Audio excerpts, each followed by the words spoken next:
ஒரு கொடூரமான பேய் படம் பார்க்கணுமா? நைட் ஆனா தூக்கமே வரக்கூடாது, அந்த அளவுக்கு ஒரு பேய் படத்தை இப்ப நான் சொல்றேன். படம் பேரு சுமலா. இந்த படத்தில் ராஜாவும் ராணியும் மாதிரி 2 பேர் வாழ்ந்துட்டு வருவாங்க. அவங்க 2 பேருக்கு குழந்தையே இருக்காது.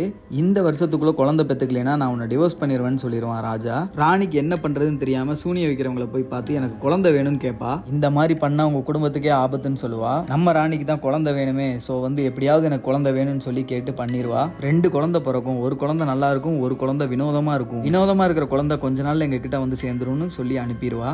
நம்ம ராஜாவுக்கு சூனிய வச்சதெல்லாம் தெரியாது. வெளியே தெரிஞ்சா அசிங்கம்னு சொல்லி ஒரு குழந்தைய கொண்டு ரெட்ட குழந்தை பிறக்க போகுதுன்னு தெரிஞ்சப்பவே இவங்க பேர் வச்சிருவாங்க, சுமலா, குமலா. சுமலாவை கொன்னதுக்கு அப்புறம் குமலாவை வளர்த்துவாங்க. குமலா வளர வளர மூல வளர்ச்சி இல்லாத மாதிரியே இருப்பா. ஸோ இவங்க வீட்டில் இருக்கிறவங்களுக்கே இவளை பிடிக்காம போயிடும். விளையாடலான்னு வீட்டை விட்டு வெளியே போனாலும் வெளியும் இவளுக்கு சித்திரவதையா தான் இருக்கும். யாரும் இவளை சேர்த்திக்கவே மாட்டாங்க. பயங்கர சித்திரவதை கொடுப்பாங்க. வெளியவும் சரி வீட்லயும் சரி. வீட்டை விட்டு வெளியே போகக்கூடாதுன்னு சொல்லி இவளை வீட்டுக்குள்ளேயே பூட்டி வச்சிருவாங்க. இவ வீட்டுக்குள்ள என்ன பண்றதுனே தெரியாம அழுதுட்டே இருப்பா. அந்த டைம்ல ஒரு டோர் ஓப்பன் ஆகுது. இந்த சீனுக்கு அப்புறம் தான் தரமா இருக்கும். இவ யாருன்னு சொல்லி பார்த்துட்டு இருப்பா. திடீர்னு பார்த்தா சுமலா பேயா மாதிரி நிப்பா. அப்படியே நம்ம சுமலா ஒரு லுக்கு டக்கு டக்கு டக்குன்னு ஒரு லுக்கு கொடுக்குறா. இவ பயந்துட்டு நீ யாரு அப்படின்னு கேட்பா. நான் சுமலா, உன் தங்கச்சி அப்படின்னு சொல்லுவா. உனக்கு இனிமேல் நான் இருப்பேன், உனக்கு என்ன ப்ராப்ளம்னாலும் நான் நிற்பேன்னு சொல்லி சுமலா குமலா கூட சேர்ந்துடுறா. குமலாவை யாரெல்லாம் சித்திரவதை பண்ணாங்களோ அவங்க எல்லாத்தையும் ஒவ்வொருத்தரையாக கொலை பண்ண ஆரம்பிக்கிறா. சின்ன பசங்களாம் ஒவ்வொருத்தராக இறந்துட்டே வராங்க.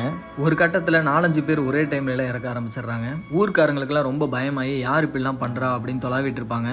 கடைசியில் பார்த்தா குமலா தான் இப்படிலாம் பண்ணுறா அப்படின்னு சொல்லி ராஜா கிட்ட சொல்லுவாங்க. அப்போதான் ராணி சொல்கிறா, நான் தான் தப்பு பண்ணிட்டேன், குழந்தை வேணுன்றதுக்காக சூனிய வைக்கிறவங்க கிட்ட போய் கேட்டு குழந்தை பெற்றுக்கிட்டேன் அப்படின்னு அழுதுட்டு இருப்பா. நம்ம ராஜா என்ன பண்றதுன்னு தெரியாம அடுத்து குமலாவையும் கொண்டுடலான்னு ஒரு பிளான் போடுறாரு. அந்த பசங்க எல்லாத்தையும் ஒவ்வொருத்தனையா கொன்னதுக்கு அப்புறம் ராஜாவும் ராணியும் சேர்ந்து தானே நிறைய சித்திரவதை பண்ணியிருப்பாங்க. அடுத்து அவங்களையும் கொலை பண்ணிடுறா. அந்த ஊர்க்காரங்களும் அந்த இடத்த விட்டு போயிடுறாங்க. ஏன்னா அடுத்தடுத்து கொலை பண்ண ஆரம்பிச்சிடறா சுமலா. அந்த ஊருக்குள்ள யார் வந்தாலுமே கொல்ல ஆரம்பிச்சிடறா. இது ஒரு ட்ரூ இன்ஸ்பயர்ட் ஸ்டோரி. இது மாதிரியே உண்மையா ஒரு ஊரே அழிஞ்சிருக்கு. அதை பேஸ் பண்ணி தான் படம் எடுத்திருக்காங்க. படம் ரொம்ப கொடூரமா இருக்கும். படம் பிடிச்சிருந்தா எனக்கு கமெண்ட் பண்ணுங்க அண்ட் சப்ஸ்கிரைப் பண்ணிருங்க. பெல் பட்டனை பிரஸ் பண்ணிருங்க. பாய்.